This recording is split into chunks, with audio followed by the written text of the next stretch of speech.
Hello all good morning. Kannur Instamart ഉള്ളതുകൊണ്ട് നല്ല ഉപകാരമാണ് കേട്ടോ. സംഭവം നമ്മൾ നോക്കി ചെലവാക്കിയില്ലെങ്കിൽ അധിക ചെലവാണ്. എന്നാലും ആവശ്യമുള്ള സാധനങ്ങൾ വാങ്ങാൻ പറ്റും. കുറച്ച് ദിവസമായിട്ട് സ്നാക്സ് ഒക്കെ കുറച്ച് ഹെൽത്തി ആയി കൊടുക്കുന്നതുകൊണ്ട് ഇന്നൊരു ചീസ് ബിസ്ക്കറ്റ് റിക്വസ്റ്റ് ചെയ്തപ്പോൾ വാങ്ങിച്ചു കൊടുത്തതാണ്. ഒരു കോഫിയൊക്കെ കഴിഞ്ഞു. പിന്നെ അത് കഴിഞ്ഞ് ഷടപടെ അതാ സാൻഡ്വിച്ച് ഉണ്ടാക്കി. സാൻഡ്വിച്ച് ഞാൻ സോപ്പിടാൻ വേണ്ടി ഉണ്ടാക്കുന്ന കേട്ടോ. കാരണം ഞാൻ ഉണ്ടാക്കുന്ന ദോശയും ചോറും ചപ്പാത്തിയും ഒക്കെ കഴിക്കണമെങ്കിൽ ഇതേപോലെ ഒന്ന് സാൻഡ്വിച്ചും പാസ്തയൊക്കെ ഉണ്ടാക്കി സോപ്പിടണം. ഞാൻ എപ്പോഴും വിചാരിക്കുന്ന കാര്യാട്ടോ. രാവിലെ നമുക്കൊരു പ്രത്യേക എനർജി വരും. അത് എത്ര വയ്യെങ്കിലും നിങ്ങൾ അമ്മമാരാണെങ്കിൽ കുട്ടികൾക്ക് വേണ്ടിയിട്ട് എന്ത് വേണമെങ്കിലും ചെയ്യും. എൻ്റെ ലൈഫിൽ എനിക്ക് ഒരിക്കലും ഇത് ചെയ്യാൻ പറ്റില്ല എന്നാണ് ഞാൻ വിചാരിച്ചത്.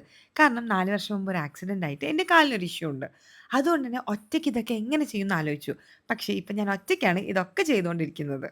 കുറച്ച് ബുദ്ധിമുട്ടൊക്കെ ഉണ്ടാവാറുണ്ട് ട്ടോ. പക്ഷെ രാവിലെ എന്താന്നറിയില്ല, ഒരു പ്രത്യേക ഉന്മേഷാണ്.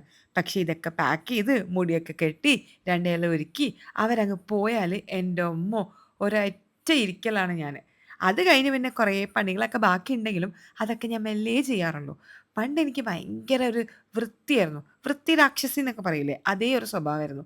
പക്ഷെ ഇത് ഒരുവിധമൊക്കെ അങ്ങ് പോയി കിട്ടിയിട്ടുണ്ട് ട്ടോ. പിന്നെ ഞാൻ ആലോചിക്കുന്ന കാര്യം എന്താറിയോ?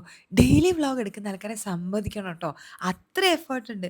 ശരിക്കും യൂട്യൂബിൽ പല ആൾക്കാർക്കും നെഗറ്റീവ് കമന്റ്സ് വരുമ്പം അവരെത്ര എഫേർട്ട് ഇടുന്നുണ്ടെന്നറിയോ? പല ആൾക്കാരും പറയാറുണ്ട്, "ഓ യൂട്യൂബേഴ്സോ എന്ത് സുഖാ, വെറുതെ വീഡിയോ ഇട്ട് കഴിഞ്ഞാല് അവർക്ക് പൈസ കിട്ടില്ലേന്ന്." ഞാനൊരു 4, 5 വർഷമായിട്ട് സോഷ്യൽ മീഡിയയിലുള്ള ആളാട്ടോ. 5 അല്ല, ഒരു 7 വർഷമായിട്ട്. എന്നിട്ട് പോലും ഞാൻ ഈ വീഡിയോ എടുക്കുന്നില്ലേ, ഇതെടുക്കുന്ന സമയത്ത് അയ്യോ ഇതെങ്ങനെയാണ്, ഇത് ശരിയാവോ ഒക്കെയാണ് ട്ടോ ആലോചന. എന്നാലും എൻ്റെ സ്വന്തം ഒരു മോട്ടിവേഷന് വേണ്ടിയിട്ടാണ് ഞാനിത് സ്റ്റാർട്ട് ചെയ്തത്. അപ്പൊ പിന്നെ നമുക്ക് ബാക്കി കഥ നാളെ പറയാം. ബൈ.